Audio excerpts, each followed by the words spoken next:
Welcome to the Connected Show. I am Ruben Torres, connected with Ruben Torres. Today we are sharing some time here with Wolf from P.O.D. He's going to share with us his career in the industry, his sponsorships, and all kinds of stuff, and some of the stuff, old school stories from when me and him grew up. So make sure you guys check that out. We got two sponsors today. Of course, Love Thy Neighbor. Make sure you check them out, lovethyneighbormovement.com. That's what we do to help the community here in San Diego and Tijuana, as well as AM Law Group here in San Diego. They specialize in family law, criminal defense, immigration, and they do startups, man. So anybody out there needing any kind of entrepreneurial startups with any new businesses, whatever, make sure you check them out. My boy Anthony Medina, a lot of help. He does a lot of stuff here in the community, so make sure you check him out, the sdlawfirm.com. Here we go. Our first interview here with Wolf of P.O.D. Get connected. C.O. connected with Ruben. C.O. Conectado. C.O. connected with Ruben Torres. Yo, if you're C.O.N.E.C.T.A.D.O, you already know about the show, so let's go. It's your music and lifestyle, fashion profile, the entertainment source for everything you want to know about. North to the south, the east to the west side. Stay connected with Ruben Torres worldwide, so let's go. Across the globe, well respected, beasting on the industry. Connected. What's up, everybody? Welcome to another episode of Connected with Ruben Torres. Today, we are sitting with a good friend of mine, homie, since back in the day, since friggin' diapers. The one and only Wolf, Noah Bernardo, the drummer Drummie. and founder of P.O.D, multi-platinum rock band P.O.D. What's up, Wolf? How you doing, brother? Dude, this is probably one of the hardest, but yet one of the funnest interviews, I think, for me, because it's difficult because I know you too well. You know all the answers already. Yeah. And you know me too well, and I know you too well. So yeah, it's but you gotta pretend like you don't know the answers. There it is. Yeah.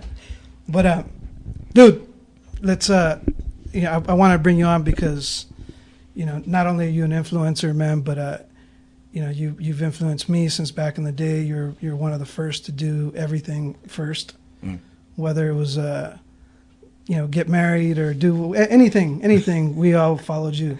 So here we are, man. You were the one that got me involved in music heavily, in industry and the whole thing. So here we are, full circle, back in your studio here at your pad. And dude, let's start off by talking. I want to talk the music business a little bit, but let's start off a little bit by, dude, Rescue Records. So let's talk about day one, dude, in the garage. How you guys started off? Rescue Records. That started out. I mean, it pretty much is grassroots as any so-called label. You know what I mean? Yeah. Or supporters of a band, or it could be. You know what I mean? It doesn't get any more grassroots than that. I mean, it started out with, my friends. Yeah. My parents, my mom, my dad, supporting music that I was playing with my friends, you know what I mean? Yeah. And then it just kind of grew slowly into something that was able to help out some of our other friends, you know what I mean, as an extension. A ton of other guys, or whether it be, hip-hop artists, people that were in total different genres than the kind of music I was playing, which was, heavier rock music. But yeah, it started with, $2 and a dream. Yep. You know what I mean? Basically, it started with 4 tracks. I remember doing our first demo with actually a guitar player that my dad was in a band with.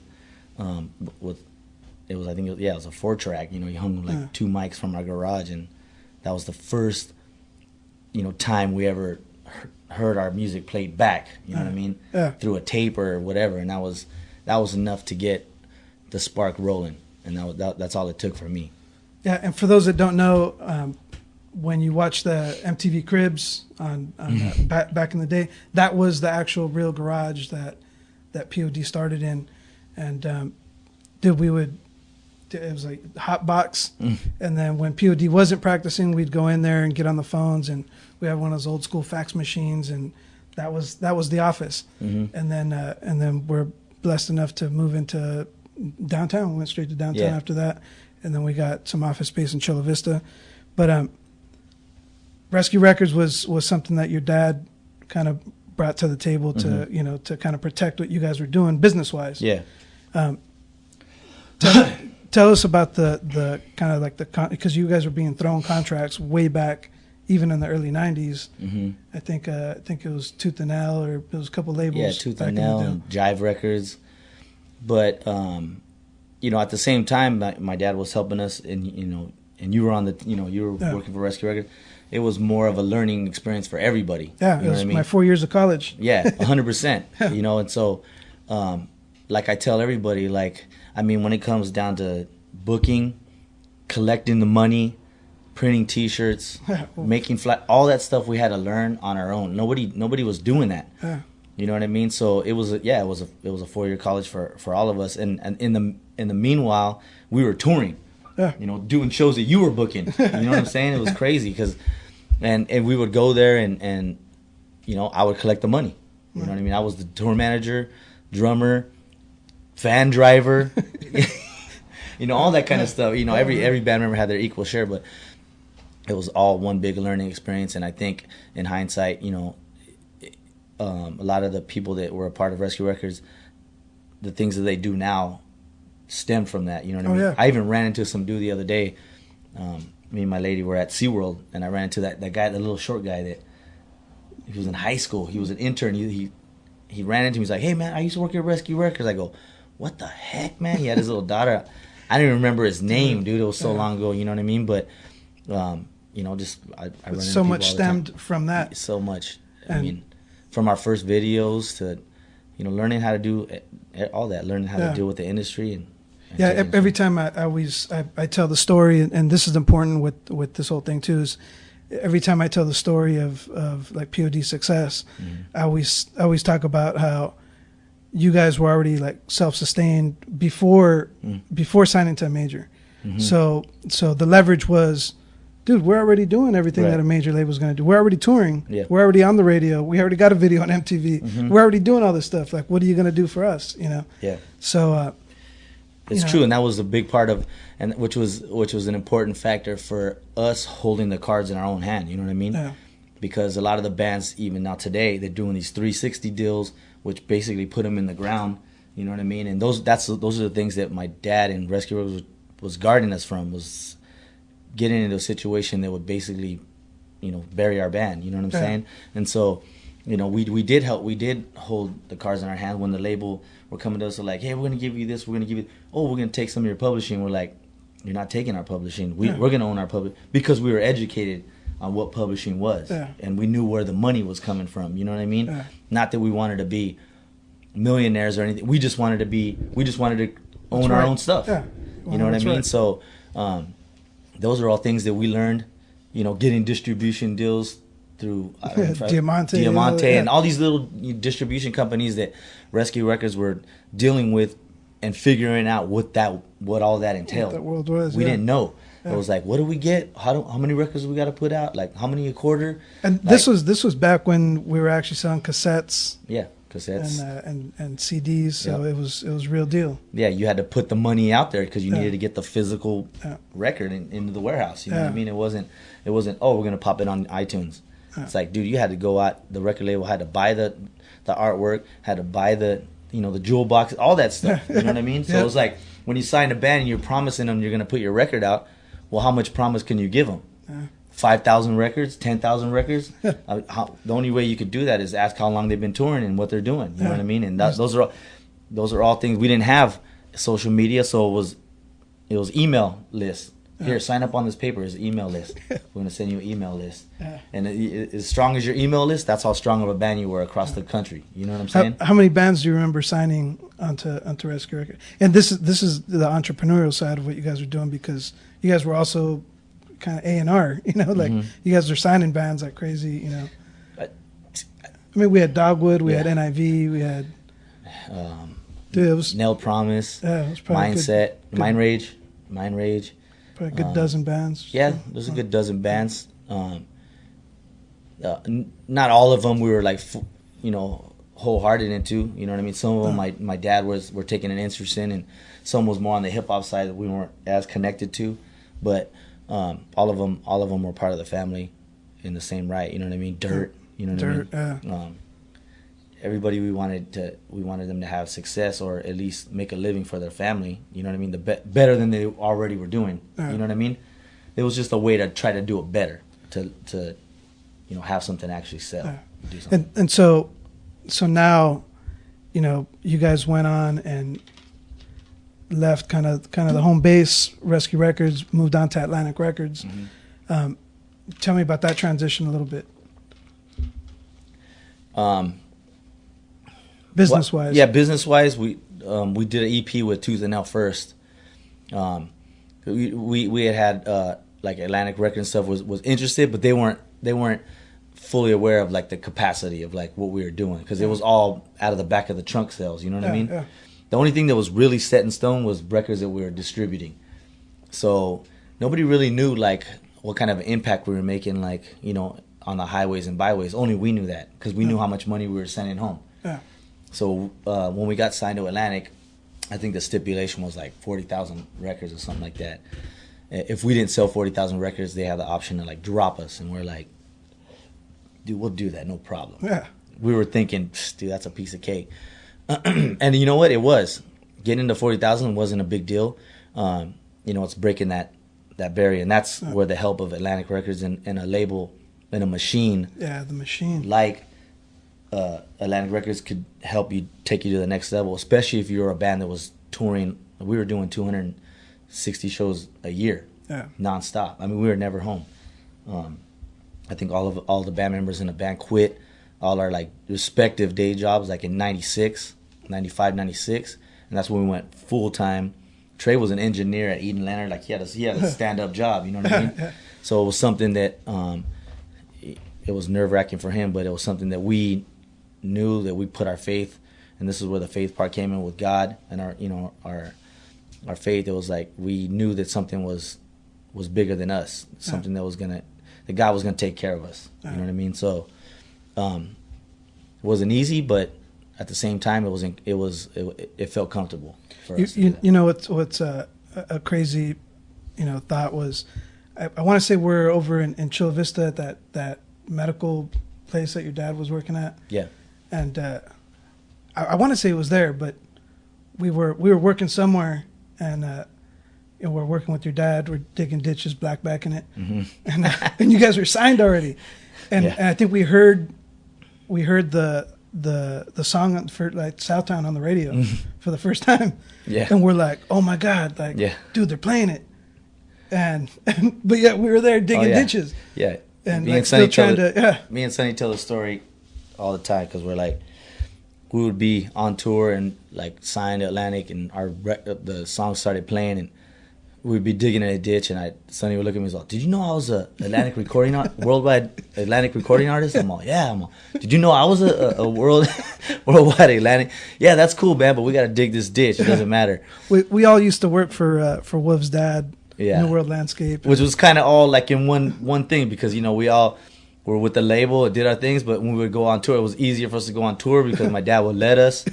And then when we would come back and we weren't on tour, then he would give us jobs digging ditches. You know what I mean? So for pennies on the dollar.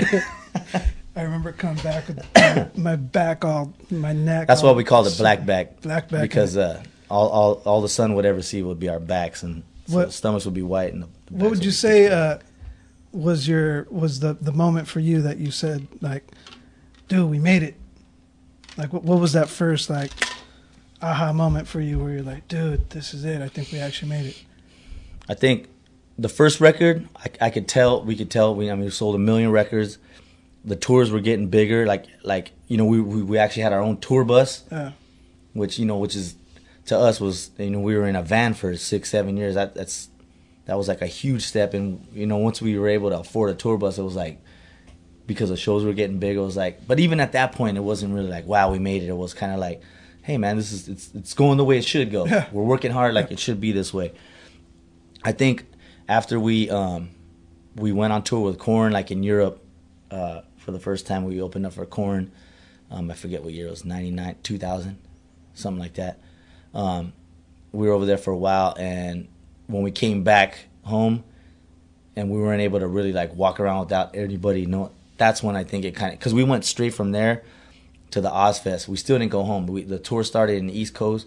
We left Europe. We were in Europe for a little over a month.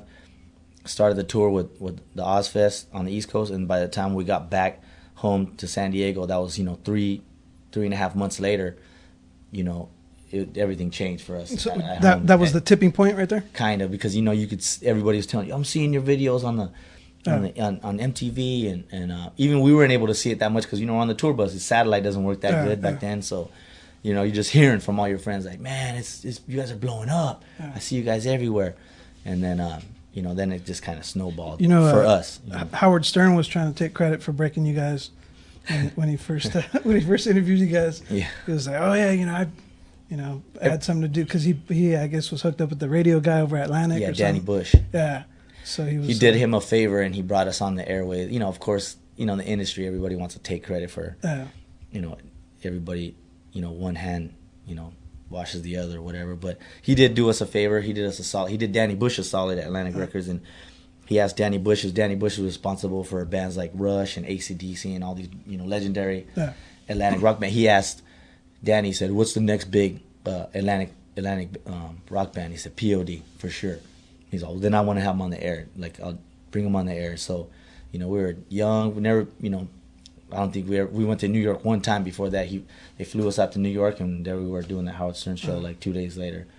And he was actually cool. We were nervous because we didn't know how he was going to treat us, being that he knew that we had a spiritual background and that, we were believers. And he'll do anything for entertainment, you know what I mean? And we know that. But at the same time, we were never the group of people that put up with that kind of stuff or be disrespected. And I think he felt that when we rolled in. He knew that we weren't going to be disrespected when it came to our beliefs. We're gonna make light of it. We'll laugh and everything. We're not. It's not like we don't have no I think he sounded a little nervous too. Like but it was cool. I mean, and because of that he went and that first interview with them, he brought us back a couple of times more. He liked us. He knew we were real, so it worked out for us. Thank God. So. And also, I mean, you guys, coming back to San Diego after having all that heat, you guys did TRL, you guys broke records on TRL, you guys did all that, and then you guys, I mean, always representing your hometown, you know what I'm saying? But now you guys are connected with you guys recently did the Padres thing, you did the San Diego Chargers song. Tell me a bit about that, how you guys get in to do something like that. Most of the times the Padres or the Chargers, they pursued us because they know that we're proud of our city. We've always worn the stripes of San Diego on our back.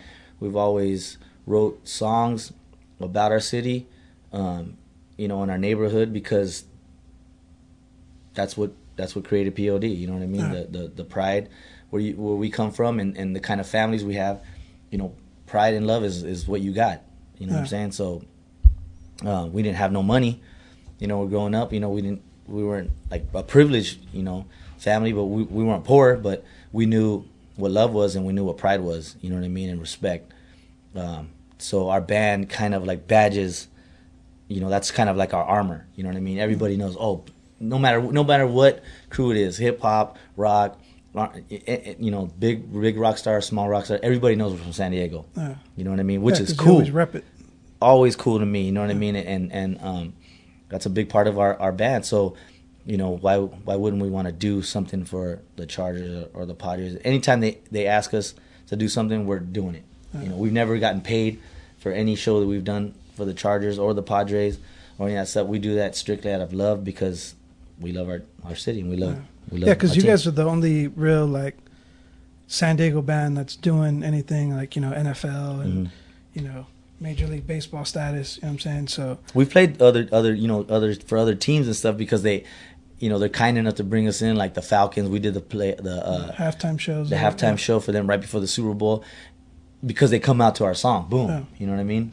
And we're like, yeah, we'll do that too. I mean, we're sports fans, but if it came down to like, the same night, it was like, hey man, the Chargers, the Yankees want you to play at Yankee Stadium or the Padres. We're gonna pick the Padres. Heck yeah! But you're personal friends with some of these guys too. Yeah. I mean, I've that's being in the industry. I've been blessed enough to meet, you know, professional players countless. You know what I mean? And some of them I've struck up good friendships with. David Wells, he's another San Diegan native who's proud of San Diego as well. You know, I hang with him all the time, and I mean, yeah, he comes to your barbecues. Yeah, he's just, you know, there's just tons of different people, man. I can't really count off, but yeah, we've been blessed enough to meet a lot of people. I've always said, you know, the South San Diego area has always been like a breeding ground of like just hustlers, like people just doing it. And you know, thinking back, like, well, you got, you know, Mario Lopez, he was from Chula Vista, you know, now he's done blown up, and Rey Mysterio, which, you know, you guys do, you know, his theme song as well, and you know, he went to school with us from back in the day too. And you know, it's funny, you were telling me the story when you guys went to Italy, and the kids were tripping on your 619 tattoo. Yeah. And they're, all right, Rey Mysterio. He was more popular than us, big time. Yeah, it's cool. You know, I remember you guys wrestling in your front yard. You know what I mean? And to see his success, and you know, it's cool to see, you know, stories of people that have been doing what they do from the beginning. You know what I mean? And then seeing that slowly grow into something that becomes legendary. You know what I mean? Like he's known all over the world. You know what I mean? And I'm proud to always tell people, like, that's the homie. You know what I mean? And he's coming out to our song. Yeah, and he's, you know, that's a dude from our area. That's it just, you know, it's like being a part of a tribe. You know what I mean? And the more you get to see your friends or other people in the area have success, or not even success, just doing the things that they love, the more that you're gonna, you know, you get fueled from that. You know what I mean? It keeps you doing what you want to do too. Dude, and speaking of Rey Mysterio, the one P.O.D. show that I wish I would have went out to, and I don't know why I didn't. I think I was on the road somewhere too. No, WrestleMania. Oh yeah, dude, that was because, you know, I'm a wrestling fan. And that whole you more than anybody, for sure. And I don't know what I was doing or where I was, but I know I was still living in L.A. when you guys did it. Yeah, but I know, why didn't you come out to that? Dude? I don't know. Dang, dude, but that's one. If I have one regret in life, it's that.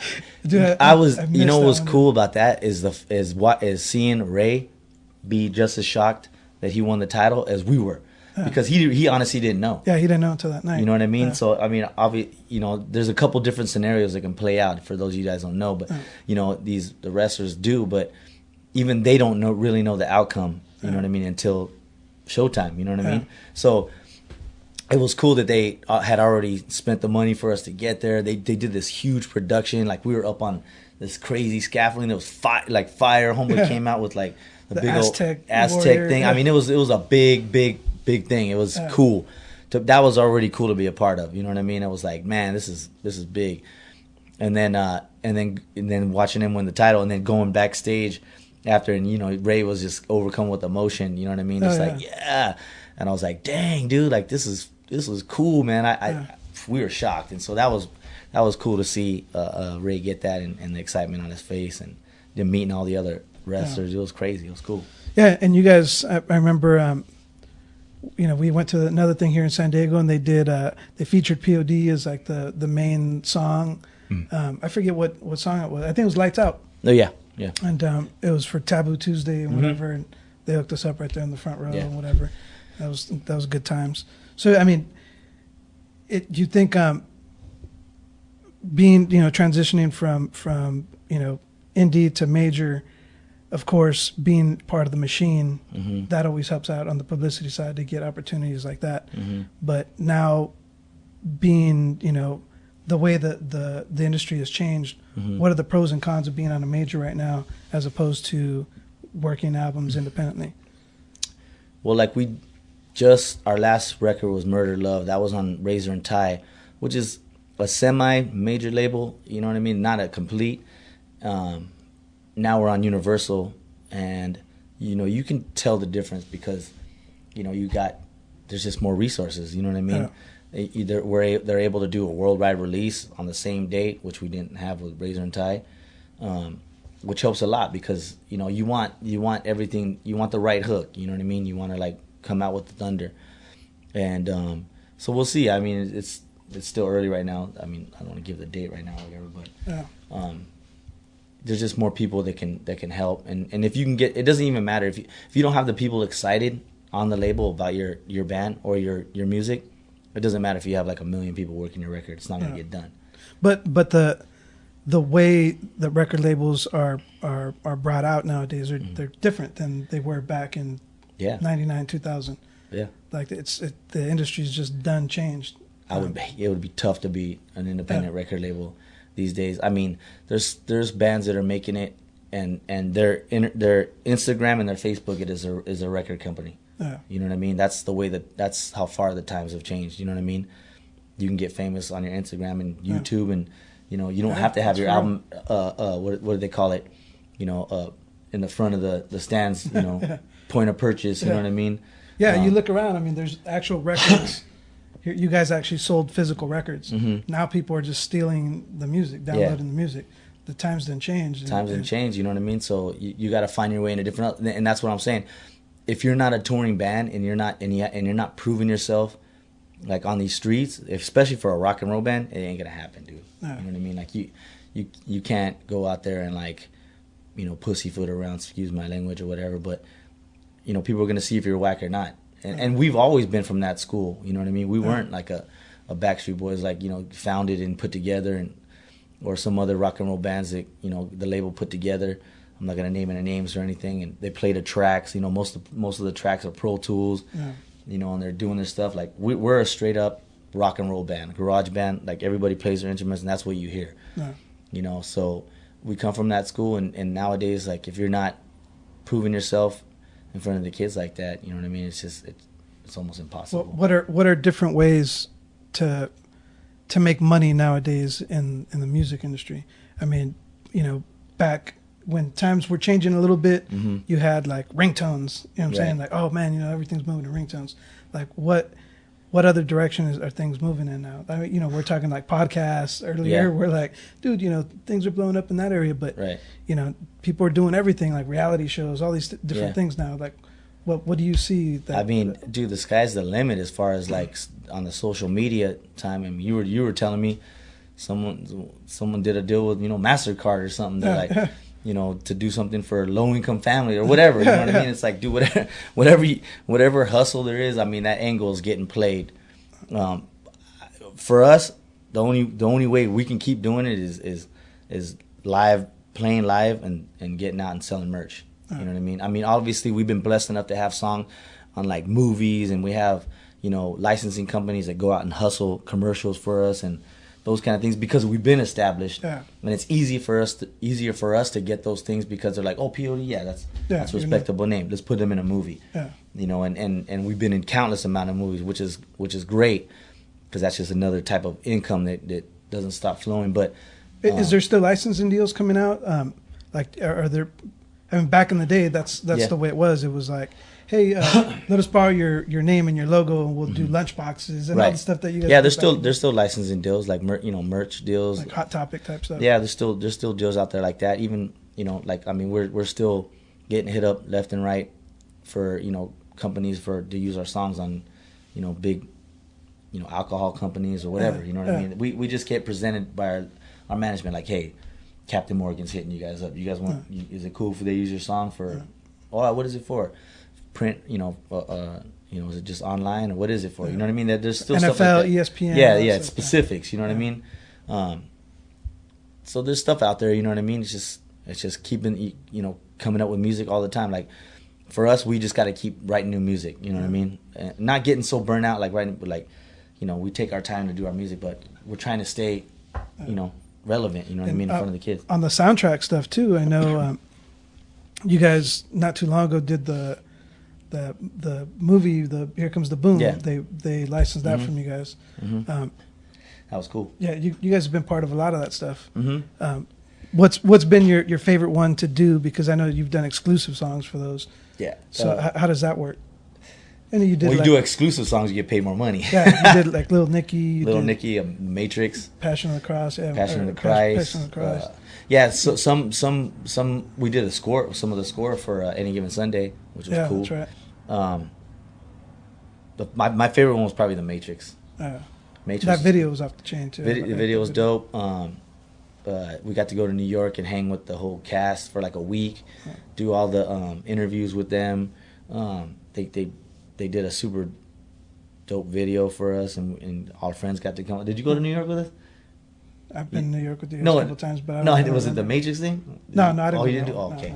No. We had a whole bunch of friends come out for the Matrix things, and you know, once you're doing like big stuff like that, it's easier to have more of your friends a part of it. You know what I mean? Because it's like, oh, dude, cruise out. It's gonna be fun. Yeah, I've been on the Jay Leno show. With you guys. Jay We Leno. did what was it? The Little Nicky. Little Nicky, yeah. With Adam Sandler stuff.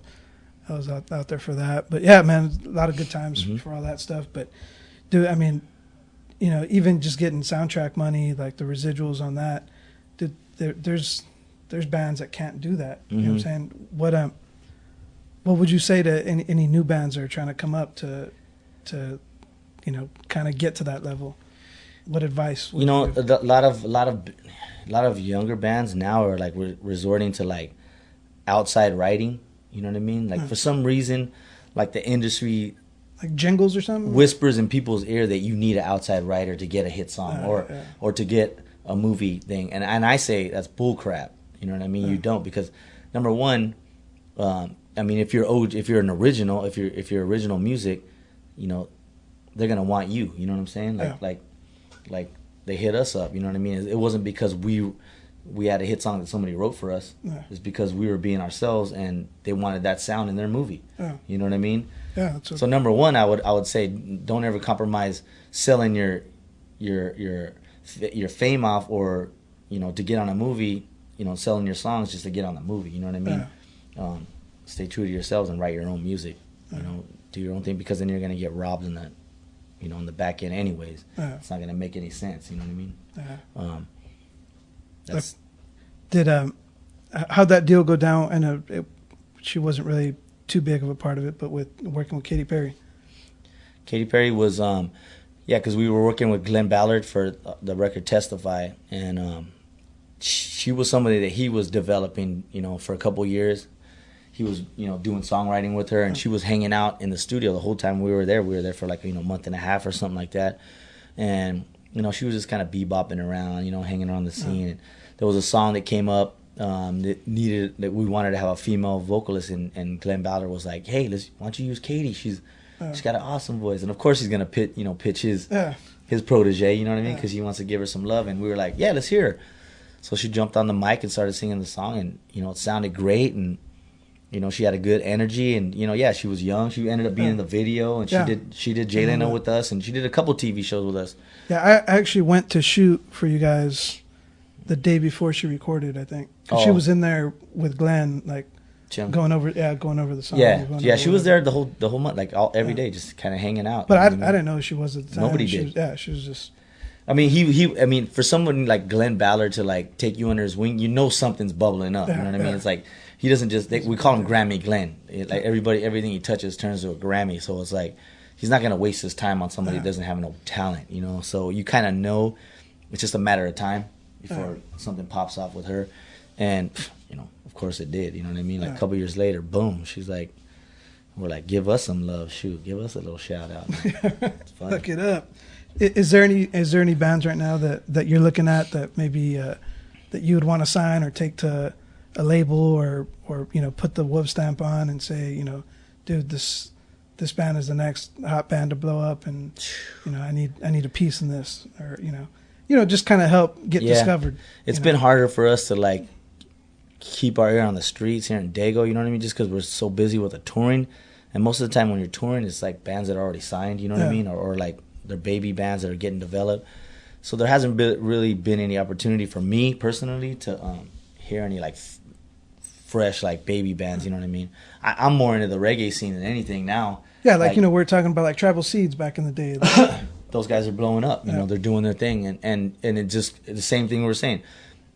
It's a testimony to not quitting, you know what I'm saying, and not giving up. Those guys were, we went to, they were kids, kids, straight up kids. Kids.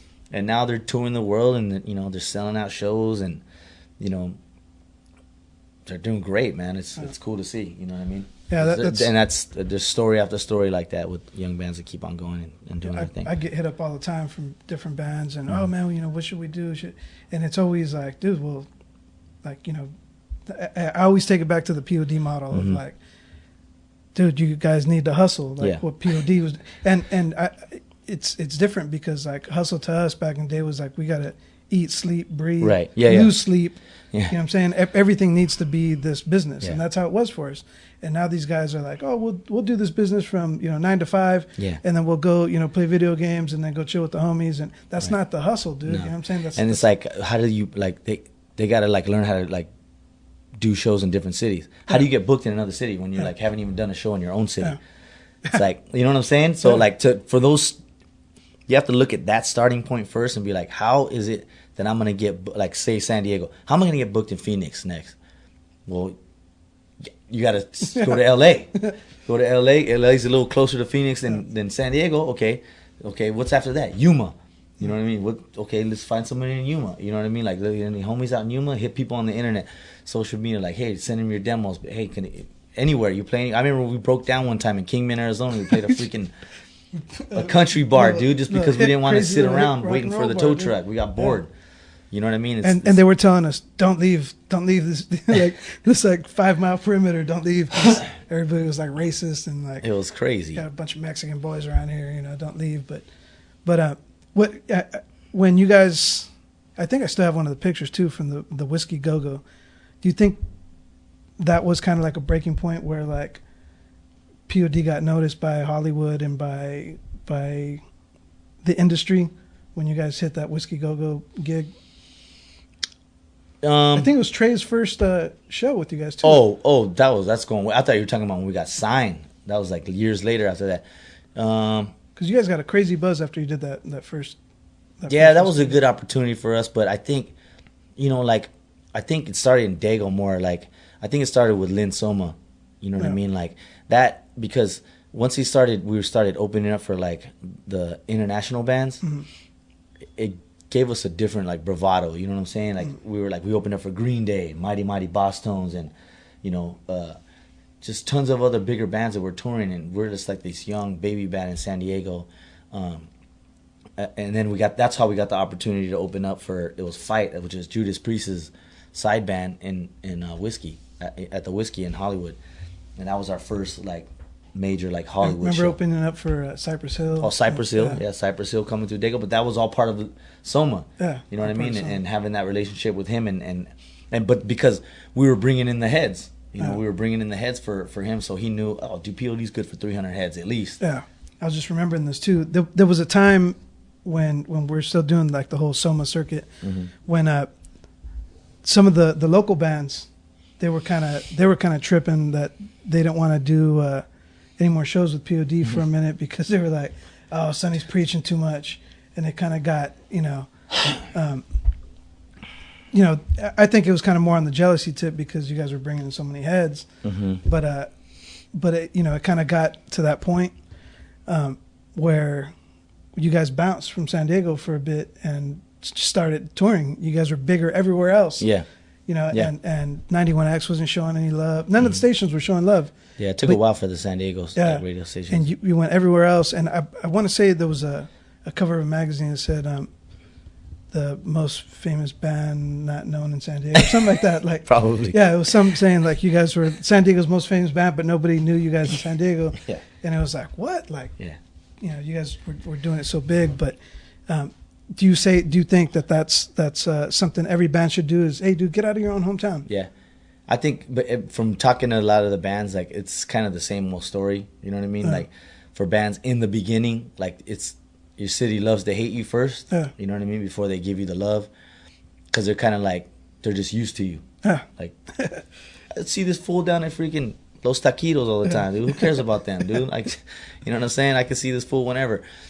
Just Java. Exactly. So it's kind of like they don't believe until they see it. You know what I mean? It's like, we'll see. You know what I mean? Like, but we always knew that. You know what I mean? We never took it personal. We knew that San Diego was going to be the hardest for us, and you know, it was like LA, even LA. You know what I mean? And everything on the West Coast was hard for us. We were bigger in Boston, New York, Texas. You know, Midwest, all New Mexico. Because the first radio station to play us was Boston, WBCN. I'll never forget it. And then he's like, well, then Dallas and like Chicago and LA is gonna follow after me. I'm gonna show him what's up. Yeah. His name was Oedipus. He was the radio program director there, and he was right. You know, he blew us up. He started paying us like 50, you know, power rotation 50 times, you know, a week. You know, breakfast, noon, and lunch, freaking rocking the good hours, and people started responding. Next thing you know, New York, K-Rock New York was on. And once K-Rock New York was on, you know, L.A. K-Rock had a jump. It was like, dang, if New York's got P.O.D., we got to do it too.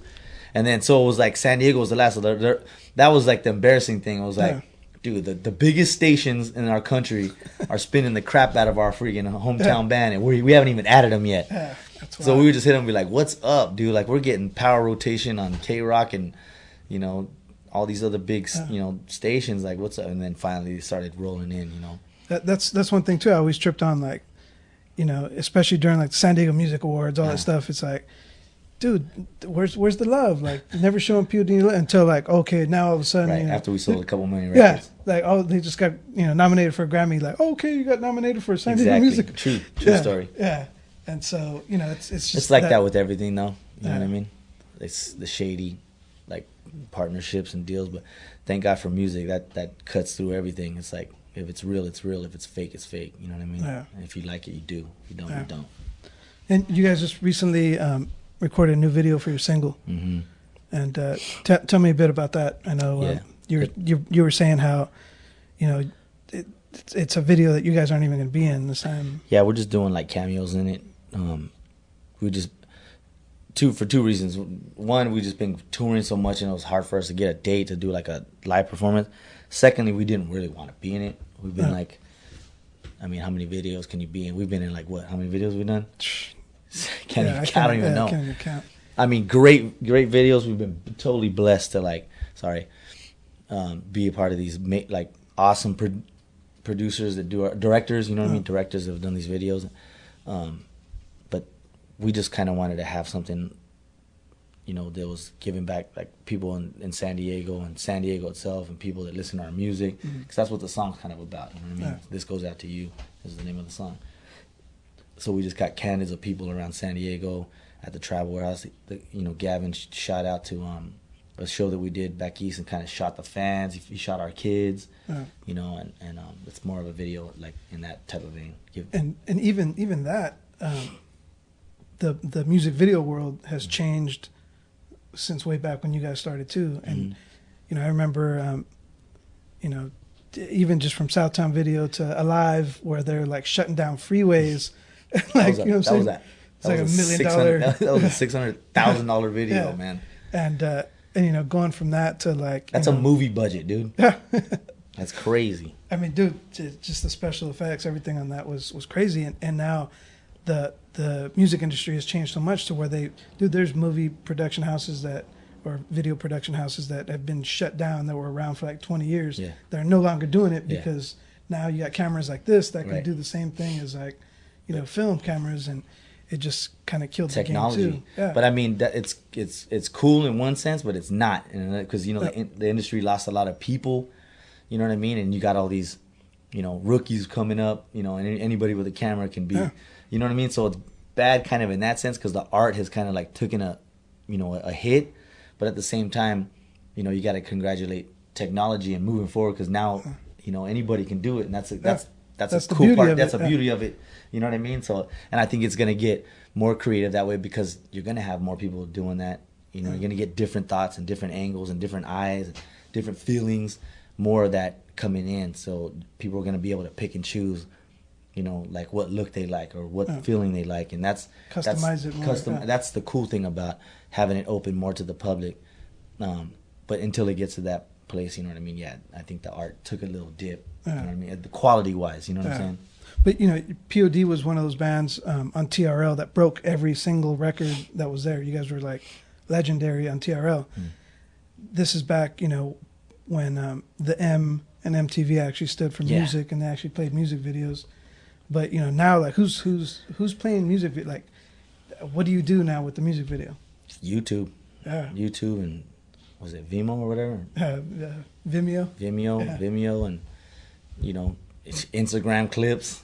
You know what I mean? It's like you got to get out there and hustle and do it. Like, we shot a video. Sometimes I'm like, what are we shooting the video for? Like, where's this going? But obviously they gotta. There's some outlets. Yeah, there's some outlets, but it's like, when do you go watch a video? Yeah. Exactly. If it's on the Facebook feed or something. Yeah, exactly. Oh, sick! This dude. See, that's cool because then everybody can kind of fire it off. It's like, hey, check this out, and it's word of mouth. That's the distribution of a video. Yeah. It's Facebook, Instagram, all the social media stuff. You know what I mean? And they didn't have that back in the day. When we were. It was like you had to tune in to freaking either the late night rock show or freaking MTV if they were playing any rock videos. You know what I mean? I came into the office one morning and this back when everybody was using faxes. So we got a fax from MTV saying that the P.O.D. Say La video got picked up for 21. What was that? What was the show? Oh, Headbangers Ball.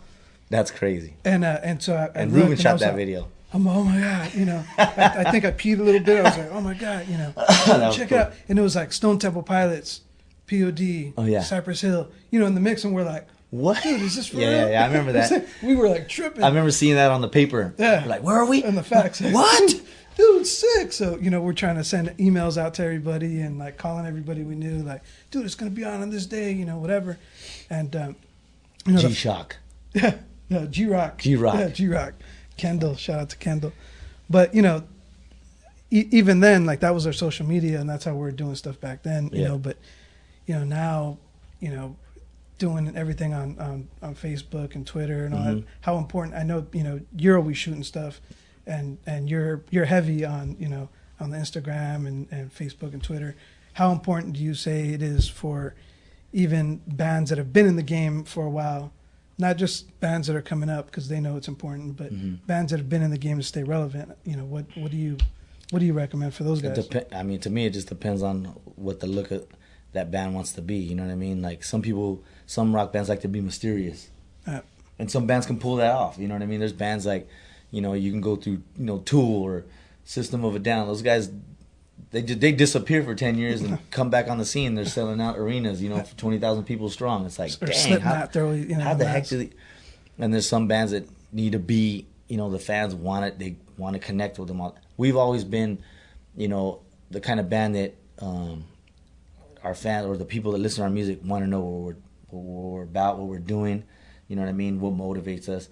So, naturally, I've taken that course to let people know what's going on because it's fun for me too. You know what I mean? It's not like it's not fun. It's fun for me, and it's cool. And I get encouraged by people say, "Hey, do keep it up." And there's certain things that bands need to keep on going, and that encouragement and seeing good stories or whatever, or kids that used to be kids or on a show now they're bringing their kids to the show. You know what I mean? And they're like, man, don't ever stop, man. Just keep on going, whatever. That helps a lot. You know what I mean? To see that, especially when you've been a band like us for going on like 24 years now. It's a long time. Yeah. And the one thing about P.O.D. too is just on the spiritual side of it, how you get people to this very day saying, dude, your music changed my life, or dude, when I was about to commit suicide and this song helped me go through this or whatever. I know you guys still get stories like that, right? Yeah. Just, if I was, it would take a lifetime to tell you all the stories of, all the stories that kids tell us about our music and, the inspiration that our songs give to them. And, we just get blown away. You know what I mean? It's even to this day, like the stories we hear, it's just, it's humbling. It's you feel, blessed at the same time. You feel humbled at the same time. You feel, invigorated. Like all these different emotions. You know what I mean? Like recently, we just played a festival. It was in the middle of nowhere. I forget where it was. It was packed. The Juggalo? No, that's crazy one.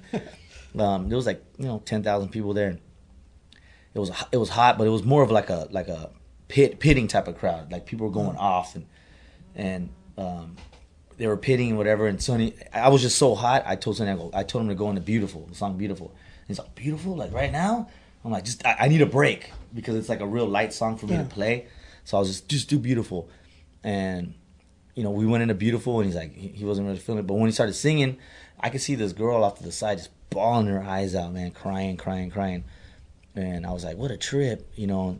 Anyway, sometime after the show went, me and Sonny were getting ready to go to the van, and people were like at the gate. We went to go sign real quick, and there was this girl that just had like she was just shredded, like her arm, just like she cut her arm all the way up from the top. You know what I mean? And she got to. There was 2 girls actually that were like that, and they got to tell Sonny like, dude, as soon as like Beautiful saved my life, you know, like I was gonna commit suicide, and I heard that song Beautiful on the radio, and I stopped. And she just, like, she was down on the ground. Wow. She was crying, like, on her knees.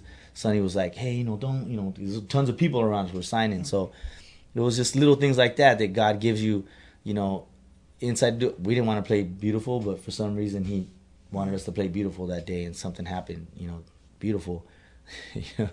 And so that girl got to tell us her story, and that was something that put fuel in our tank, you know, for the day, because sometimes we get burned out. Sometimes our tank's on empty, and we, you know, touring gets hard as much as we do it. So we need to hear those kind of stories. We need to have those kind of, you know, nuggets that God throws us to keep on moving. Yeah, and you know, I had recently, you know, wrote out even like my background, my story, my testimony, and you know, I have the faith that I have, and you know, I am who I am because of, you know, your family and your dad and your background, you know.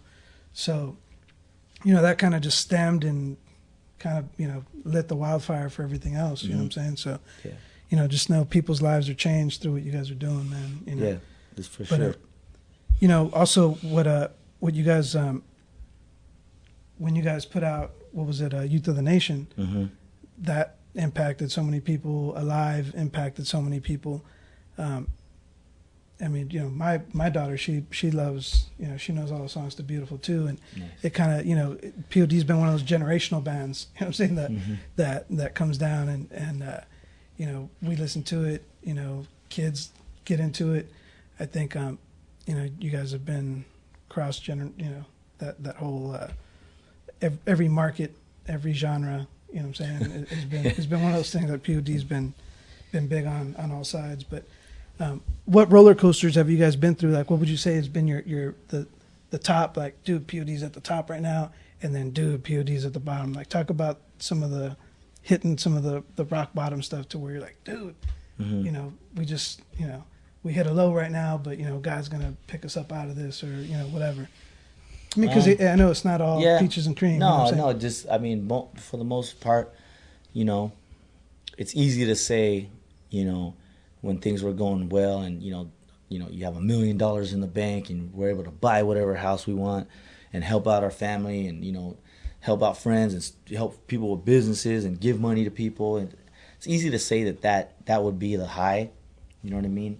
But I don't think, and looking in hindsight, that it ever was. You know what I mean? It's more, for me, there's moments that come of like clarity, like when we play shows. I mean, say we'll play like Peru, you know, 50, 60,000 people out there, and you know, it's been 23 years. I'll see Marcos and Trey and Sonny and my cousin. I'm like, you know, and the skyline is looking crazy. You know what I mean? I'm like, I can't believe that I'm still playing freaking music for a living in this amazing atmosphere with all these people know all our songs, singing along, and they're singing along, and it's like, dude, like you just get overwhelmed with this gratitude. You know what I mean? I think that's been there all along. That's always been the hype, whether it was 50,000 people or whether it was 100 people down in the dungeon, you know, of Soma's. That's always been the high. The low part, I think, for me, has been the things that have came along with, like, so-called being successful or having to kind of keep this, not stigma, but this personality, you know what I mean, like, of people like being a rock star. Being a rock star, and a lot of the traveling that we did, you know, to pursue money, kind of took its toll on, you know, just family. So I mean, I've been divorced, Trey's been divorced, I've been divorced, Marcos has been divorced. So I mean, it's not to say that there hasn't been It's not easy. wounded soldiers in the path. You know what I mean? There's been carnage in there. There's been relationships broken, but there's been relationships healed too at the same time. You know what I mean?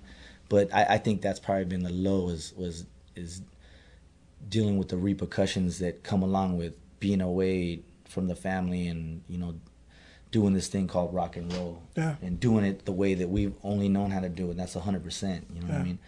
And trying to balance, you know, family life, you know, friends, with business and media and all that kind of stuff. You know what I mean? You had a business too. You had a skate shop and you had a skate team and you had the whole thing going too. And you know, I know how it was, dude, on the road. I partied like a rock star with the rock stars, dude. You know what I'm saying? It's like, fun. Yeah. There ain't no doubt about it. You know what I mean? It It's definitely fun. took its toll. And you know what I'm saying? it's fun and especially when, and it's even more fun when you're doing it with your friends. Yeah. Not just strangers, you know what I mean? And I was fortunate to, you know, there's no crying in rock and roll or asking for forgiveness, but I mean, I partied to the next level, and I've been able to bring my friends along on the ride, you know what I mean? And I'll never say I would take that back, you know, for anything, because I had a blast. And no, I've been there for a lot of those, and there's a lot of those nights I don't remember. Right, exactly. And I don't want to. We don't talk about those nights because we don't remember those nights. I just don't want to remember. Right. But if you weren't doing P.O.D, what would you be doing? I mean, I know you're a good bowler. You got the bowling trophy over here. I love to bowl. Professional bowler, Man, skater, surfer. If it was I mean, you know what? I always loved being a hard worker. I've always loved working with my dad. I've always loved coming home, like being tired, you know, knowing that I work for something. So it would be something in the construction, because I grew up doing that with my dad. I've always been fulfilled. I've always felt fulfilled doing that, and you know, just creating something and coming home and working hard. I've always been a working man, you know, blue collar style. So it would be something in that vein. I being realistically, that's what it would be. Well, I know you guys have sold. I don't even know how many millions of records, Grammy nominations. I know you even acted, I think, in a movie. You guys have done everything. You know, you've modeled for yard sale. You've done clothing line modeling. You've done pretty much everything. What would you say is the highlight of your career? Highlight of my career would be when we made enough money to take our family to Italy. My grandmother's son, my aunt's son. That was not too long ago, right? A couple years ago. That was a little while ago. That was probably that was the best thing that P.O.D's ever physically done for me, like, you know, financially, like, or like with anything the part of the band. We were able to take my grandmother back to Italy and have the whole family and pay for their trip. Nobody had to pay for them. Nobody had to stress, and just seeing where my noni came from and where we came from, and spending the time with the family there. That's always comes out first when I say something. When it comes to business, I don't know. You know what I mean? Like we've been blessed to do Times Square with you guys. You know, that was 2 million people. You've done that a couple times. We did that a couple times, 3 times. 3 times, yeah. Jimmy Kimmel twice. We played, you know, stadiums. I mean, you got magazine covers. Drum covers. Yeah, I used to grow up reading the drum magazines, and you know, I was on 4 different ones. You know what I mean? That's cool. That's not the highlight. I mean, that's cool. I was stoked, but I think it was more the outside things that there was like a direct blessing from P.O.D. That was the thing. A lot of visual things, like, you know, saying like the Times Square and spending time with my friend. When Frankie came to Europe with us and like traveled Europe, you know, like whenever my friends got to be a part of like coming on tour and doing, that's when I think everything kind of felt 100% for me. That was the best part. I'm gonna go on tour again too. Yeah, of course. Let's take it back real quick to being on the road. You guys recently, you guys been taking your kids out on the road. Mm-hmm. How's that been? And take us kind of through like a day in the life of being on the road for those that don't know, and some of these bands that want to get, because dude, it's a hustle, dude. Freaking Groundhog Day for sure. Right. But I mean, like, see, we've come full circle. You know what I mean? Like, we toured without the kids, without the family, and you know, for so many years. Now it's at a point where it's like it's almost like we have to have them with us. You know what I mean? Or we just don't. mental, physically and mentally, it's hard to do. You know what I mean? Oh, yeah. I know for Sonny, he's got the youngest of the kids. He started later. And he's homeschooling him with the kids. Yeah, on the so bus. he's been bringing Justice, my nephew, on the road like the last couple of years, and I mean he's just like a road dog for us now. You know what I mean? He's like a normal dude on the bus. Every once in a while, Trey gets to bring out his kids, but I know Marcos' son comes with us in the summertime, and just recently I got to add my younger son to the mix, Naya. He just graduated high school, so I asked him if he wanted to travel to be my drum tech. He didn't know nothing, how to do it or anything, but I just know that I wanted him to come and experience the road with me, and I wanted to have the opportunity to, share things with him and spend time with him before he, chose his profession or what he wants to do. And this is the perfect time for him to do that because, he's 17. So now he's on the road with me. He just did his first tour. He's going to go back out here in the next couple of days, and he's going to Colombia with me. And I told him, I said, you can stay with me as long as you want and travel the world if you want. I want you to, because I want you to see the world, and I kind of want to be there with you to see how it is, because those are the things that make me excited. Yeah. I've been there. I've been around the world 15 times, so going to these places don't excite me as much as when I see one of my loved ones or my friends come with me and seeing their excitement. Then I'm like, oh, what? It just makes it more exciting for me, even how much more so with my own son. You know what I mean? So yeah, that's awesome, man. Yeah, he's out there with me, and it's cool. It's been great. And through that, son, Justice, he's playing the drums now. yeah. He's good too. Did you teach him, or how did that? He's just watching and he's learning. He's been watching since he was a kid. He's been on my drum set. He's been on the drum riser since I can't even remember, and he's just been playing along with me. And now he plays Youth of the Nation with me. He's got his own kid. Yeah, he's a special one. He's definitely getting the freaking. He's definitely on the training grounds right now for sure. That kid's gonna be special. Does your son play? Naya plays. Yeah, he's been playing since he was a kid. He's good. Nice. And so you were mentioning earlier that you're doing like these photo shoots for your endorsements, some of your sponsors, and Pearl. he's been all up in the mix. Yeah, he's like, it's his first.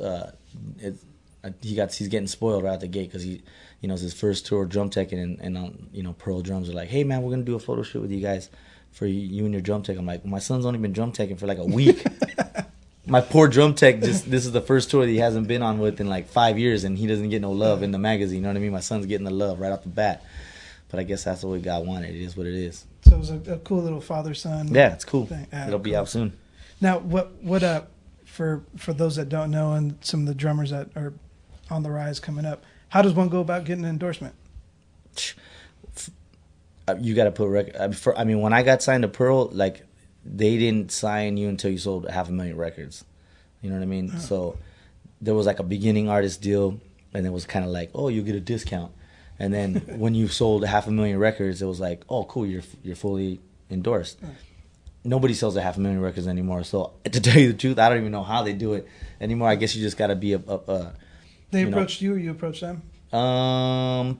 I actually approached Pearl because once you get to that level, it's kind of like you can go hit up the different companies. You hit up whoever you want. Yeah, so I hit up Pearl because I wanted to pay Pearl, and they're like, absolutely.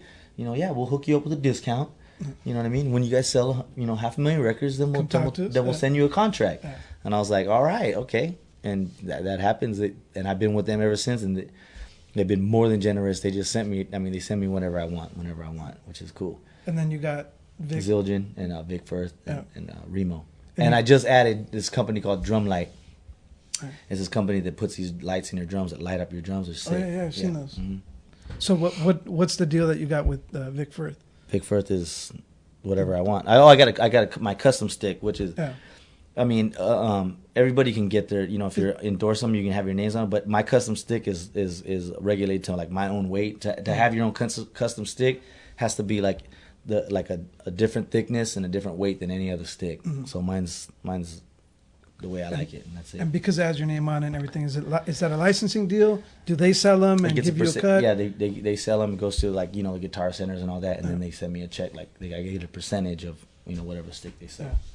Yeah. And I think I had seen also back in the day there was like I don't know, I think it's still out. There was there was like a music book too that somebody did. and it had like all your songs in it and all that stuff. Is that something you guys do, or is that through licensing deals? That that was something we like licensed out.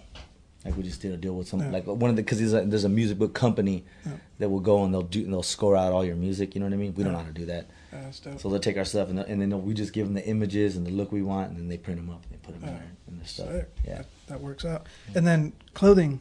I know you work with Tribal a lot. Tribal. You had an actual shoe. Yeah. So for those that want to get clothing endorsements, talk about that. How does that work?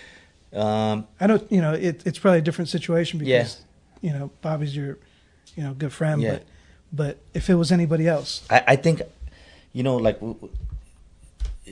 whatever style you like, you know what I mean. Like for me, like I've always loved like Tribal gear. Back in the day we used to like Tribal, and I carried them in my first skate shop back in the day, and I started developing a relationship with them. They were kind of in the same vein. They did a lot of hip hop stuff with people. They did the Cypress Hill, the hip hop, the b-boy stuff, and they dealt with rock bands. You know what I mean? They dealt with Korn and Limp Bizkit and P.O.D. Who else? Linkin Park. I mean, and everybody, and then all the bands that I like, I kind of bring to them. You know what I mean? It's kind of been like a mutual type of deal, and it's a get and give type of thing. So, when Tribal puts it on me, I put it on other bands that are hot. You know what I mean? And get the kids to look at it, and and in return, I get to get whatever I want and brag about the name and be proud about the. And then having your own shoe, you had the P.O.D. shoe, and you had a WOV shoe. Mm-hmm.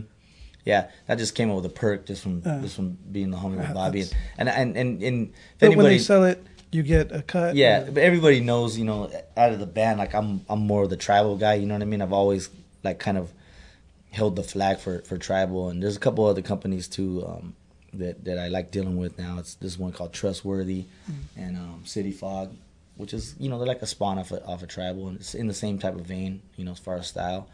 But again, just homies that are coming up with their stuff. Even we try to do something, you know what I mean, with Zion and the Hefe stuff with Sonny. And whenever it's a right time to do stuff like that, you know what I mean. I think you gotta jump and do it then. You know what I mean. And the orphan stuff. I think there's still opportunity to make that happen. It's just we gotta chime in at the right time, and have all our dots crossed and T's crossed and all that stuff. Well, I know there's. People have been throwing opportunities at you guys for a long time. You know what I'm saying? Is there anything that you guys are kind of holding off on wanting to do, like maybe do a movie or anything else that you guys are like, dude, we want to do like a book deal or something? Like, is there something that's coming up business wise that you guys are kind of holding off on? I think like when we came up with this new record, like this concept record for The Awakening, we kind of envisioned like this going to the next level as far as like a role, you know what I mean? We'll see where it takes it. Only God knows, but there's definitely, leeway for that. And if it comes to that, that would be something that would come to fruition. It'd be something that we kind of envision. And nothing's too big for God, you know what I'm saying? So we'll see what happens. So tell me about the album real quick before we close up. Yeah, it's a concept record. It's called The Awakening, and it's kind of like, from there's 10 songs and there's 10 interludes, and it kind of like is a story of this character, you know what I mean, going through his trials and tribulations, and every song kind of ties from one to the next of this guy's story, you know what I mean? It's not, when you're writing a concept record, it's hard to not be cheesy about it, but not be so obvious about what the story is, you know what I mean? So for us, we kind of kept it kind of hidden, you know what I mean, for people to dig, about the story. The interludes help a little bit, but at the same time, when you're doing a concept record, it's hard to you're not really thinking about writing a single. You know what I mean? Because that's not part of that's not part of the story. So, without trying to write a single, you know what I mean? You're trying to write something that somebody wants to play. So that was kind of the difficult for us, but it was the fun thing for us to do too, because we never did a record like that, and this is our 14th or 15th record, together. So I can't even count. It was different. It was gave us a different spark because it was something different than we were doing. How many more albums do you think P.O.D.'s got? Hopefully, got in the. I look at records as years now, because when I put out a record, I'm like, if the record's going good, that's about a 3 or 4 year run. So I look at records as years. So, you know, I know my age now. I'm like, this record does good. That's 4 years from now. That'd be great. Or 3. So, like, I look at, if I could do 15 more years, that'll be all right. dude. Yeah, because you can beat the drums until, you know. Maybe I'll just retire and just be like some country drummer or something, dude, for some big country artist, Zach Brown or jazz. I know you've always wanted to play some jazz. Yep. But reggae for sure. When the Murder Love album, you know, to me, I think that was a hot album. Mm-hmm. The one album I think with that was kind of like in some P.O.D. dark times was the Angels and Serpents dance. Talk to me about that dark time and like kind of that transition, because I know it was when, you know, Marcos returned and you guys kind of took some time off or whatever. Yeah, we took some time there because then, you know, we were writing the record, and then I was going through a divorce at that time, so, you know, there was some inner turmoil like with the band as far as just like not really like communicating as much. And if anybody knows our band, like one of the key ingredients to our band is communication. Like we can't, you know, we're not in it to be like rock and roll stars or like because we love to be on stage so much. Like you'll never hear anybody like, I can't wait to hit that stage, man. You know what I'm saying? Like it's not like we're prepping like all the time to be on stage. It's more of like this ball of energy. You know what I mean? Like this ball of like emotion. Basically, is what P.O.D. is. It's like just gathering up from show to show, and it blows up when it's on stage. You know what I mean? And so, if we don't really have like, if we're not connected, like, you know, as far as like mentally, and we're like not vibing, it doesn't really work well. You know what I'm saying? So we all kind of have to be at least somewhere around the same page. You know what I mean? We don't have to be on the same page, but you know, personality wise and speaking and friendship wise, we have to be like, you know, we have to be able to tolerate each other. And I think at that time nobody was really willing to tolerate anybody because we were so like over it. You know what I mean? At that time, and then, you know, and then of course, you know, personal things. Me going through I didn't want to be around anybody. I didn't care. You know what I mean? I just wanted to get the record done and like play the shows and whatever. And that just doesn't work. That doesn't work. So, it's a great record. Yeah, I mean, it's a great record. It's dope, but you know, it's definitely one that we didn't really tour much on. It was just kind of one that bought us some time, and we took some time off of that, and then we came out with Murder Love, which I think, you know, was a lot more impactful record for P.O.D. I love that record. Yeah, my kids love that record. I mean, all the way around, it was hot. That's a great record. But you know, you got on this new album, you have a couple features. Mm-hmm. Yeah, Lou from Sick of It All, which is like an old school New York hardcore band. And then we have, what's her name, dude? Golly, I forget. But you guys have had some cool features in the past, dude. For Ika Mouse, remember Ika Mouse coming through? Yeah. And we're all freaking sitting there laughing, busting up. We had Ika Mouse on our track. He's a reggae legend. We had Eddie Fitzroy. We've had Modest Yahoo. We've had Sendog from Cyprus. Paige from Helmet. Dude, the list goes on, you know. And these are just people that not necessarily like the youth, like or the kids know. It's just more like people that we respect. Yeah. HR from Bad Rings. Yeah. HR. You know, I mean, that's a legend right there. And Katy Perry. Katy Perry as well. Yeah. Nice. Well, man, you know, I don't want to take up too much of your time. I know, you know, you're about getting ready to hit the road tomorrow. Yeah. And by that time, this will probably be out around the same time the album will be out. Oh, cool. But you know, I just want to thank you for your time, man, and nice. and you know, and we can go on and tell other stories. Maybe we can do another one, a part 2, another time. But we're, you know, cut this one kind of short, even though it's like a 2-hour interview. You know, we'll cut it short. But no, thanks, man. You know, we're here in Wolf's studio, and you know, like I said, this is one of the more personal. You know, it's fun for me, but at the same time, it's, you know, I kind of, you know, it's one of those deep to my heart interviews. So, you know, thank you for your time, man. Thank you for doing this for me, man. And you know, I'll do what I can to push whatever you guys are doing. Nice. Whenever, man. You know, I you know, P.O.D. is part of my heart forever. Likewise. And you know, thank you guys, and you know, keep doing what you do, inspiring, motivating people. Is there anything else you want to plug, or where can we find you? Or for those that don't know, I'm Wuv, and you're connected with Ruben Torres. But his Twitter handle is well, just at Wuv, WUV. No, my Twitter is Wuvy Wuv. Wuvy Wuv. And then my Instagram is just Wuv, WUV. And Facebook. Facebook is Noah Bernardo, and what is my Snapchat's Wovamatic. Oh, you got a Snapchat? Yeah, too? dog. I'm on these now times. Now you got to get on the Periscope, and then you're gonna Can't keep up, man. Yeah. Now you're gonna do your podcast. Yeah. Work on all that stuff. Word. But cool, man. Thank you. P.O.D's got the new album coming out, The Awakening.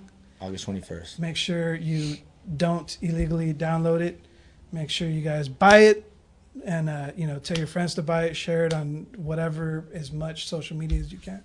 Right on. And what else? What else you got? That's it. Nothing else to plug. I'm good.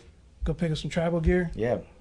Make sure go get some merch when you're at the shows. Make sure you get some merch. Yep. And follow them everywhere and do your thing. And thank you guys. And we will see you guys on the next episode. Connected with Ruben Torres. Thank you guys. God bless. Late.